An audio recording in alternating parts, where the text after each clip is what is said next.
Hi! This video explains the importance of designing actionable error messages into your apps, so users can unblock themselves and you can avoid getting those support calls. It's a clip from a launch event video for 2023 Release Wave 2, but it's equally relevant today.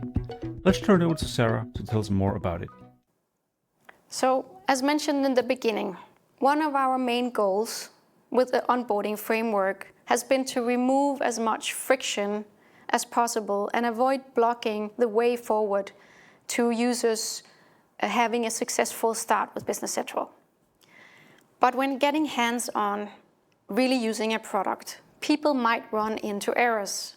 So in this release, we have improved our error handling further and introduced actionable errors, providing an easier way for users to unblock themselves in context at the field level, such as refreshing the page or accepting the recommended actions.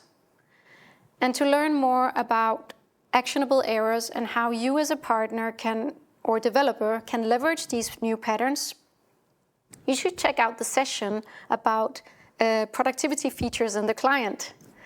And as always, you can find more documentation on Microsoft Learn.